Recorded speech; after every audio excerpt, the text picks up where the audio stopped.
नमस्कार everyone, my name is Kapil Thakur. I am a story teller and a learning facilitator.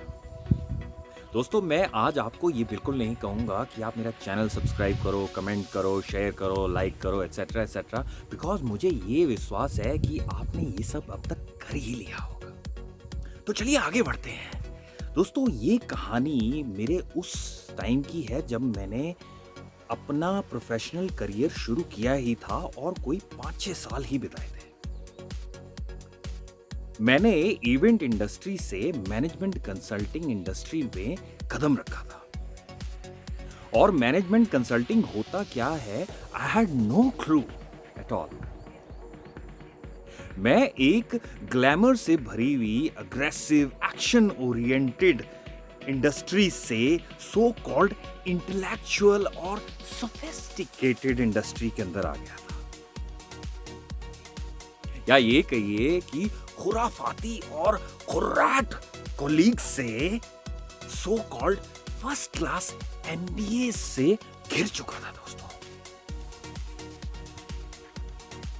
और इस तरीके से एमबीए से घिरे हुए वातावरण में मैं अपने आप को इंफीरियर महसूस करने लगा। कॉन्फिडेंस की कमी होने लगी। और जब दोस्तों ये सिम्टम्स किसी के अंदर आते हैं तो हर काम जो भी वो करता है उसके अंदर उसका असर दिखना शुरू हो जाता है। मेरे काम पे इन सिम्टम्स का असर देखते ही एक दिन मेरे सुपरवाइजर ने मेरे कंधे पे हाथ रखा और बोले, चल कपिल, जरा टपरी पे चाय पी के आते हैं यार। दोस्तों, मैं अपने सुपरवाइजर को दादा कह के बुलाता था क्योंकि वो मुझे बहुत ही प्यार, कंफर्ट और सेफ एनवायरनमेंट में रखते थे हमेशा। चाय की पहली चुस्की लेते ही दादा ने मुझसे पूछा, हाँ भाई, तो घर पे सब ठीक है? मैंने, हाँ दादा, सब ठीक है। पर यार, तू मुझे कुछ दिनों से बड़ा उदास नजर आ रहा है, क्या हो गया? अब दोस्तों, जैसा उन्होंने एनवायरनमेंट दिया था, I could not hold my self और मेरे मुंह से निकला, दादा मजा नहीं आ रहा है, थोड़ा और बताया इसके बारे में।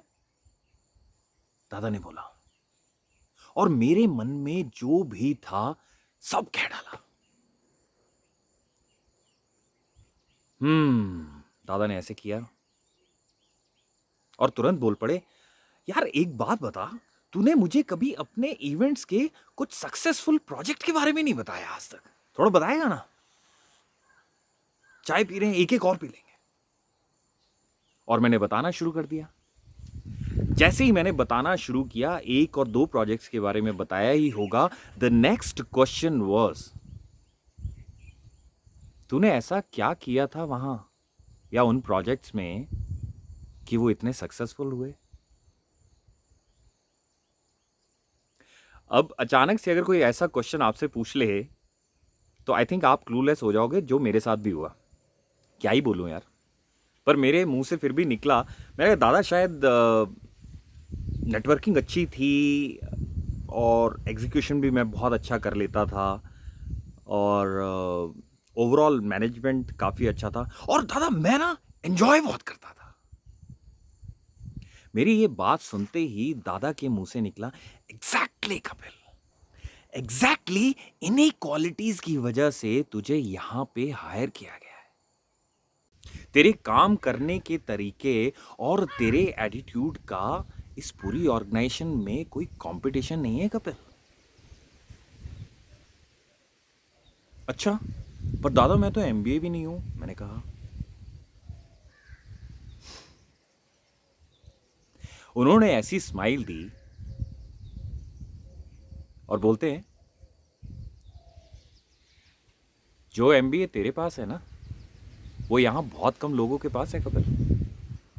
तेरे पास राइट एटीट्यूड की एमबीए है, तेरे पास right experience of execution, management, large scale projects की हैंड होल्डिंग और उनको सक्सेसफुल बनाने का, एटसेट्रा एटसेट्रा एटसेट्रा। और ऐसी उन्होंने 7 से 8 चीजें मेरी मुझे गिनवा दी।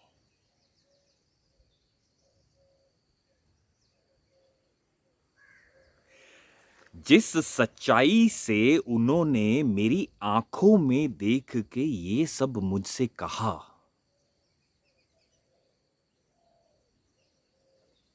मेरा दूसरा जन्म हो गया था दोस्तों। उस दिन से मैंने वहां इतना ग्रो किया,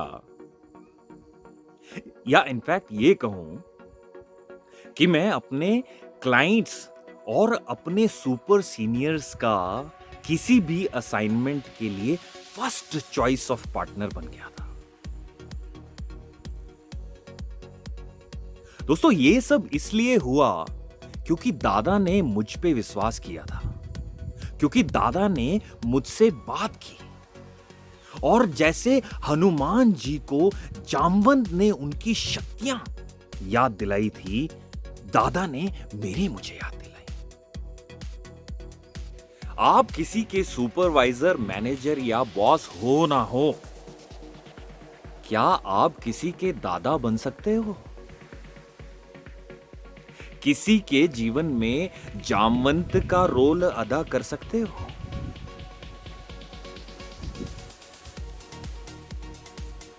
दादा ने मेरी जिंदगी बदल दी। क्या हम जहां कहीं भी बैठे हैं, कुछ लोगों के जीवन में बदलाव ला सकते हैं या नहीं? और इसके लिए सिर्फ और सिर्फ एक बेसिक चीज की जरूरत है, बेसिक प्योर चीज की जरूरत है, जिसको बोलते हैं इंटेंट, नीयत।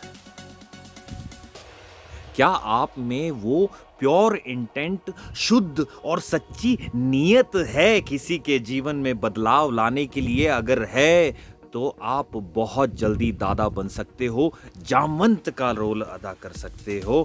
और ऐसे दादा जैसे लोगों को इस इंडस्ट्री ने बहुत सारे नाम दिए हैं, जिनको आप बोल सकते हो कोच बोल सकते हो, मेंटोर बोल सकते हो, गाइड बोल सकते हो, बडी बोल सकते हो, एटसेट्रा एटसेट्रा। आप अपने आप को किस नाम से बुलवाना चाहते हैं? Take care of yourself. I'll see you very soon. Till then, keep smiling.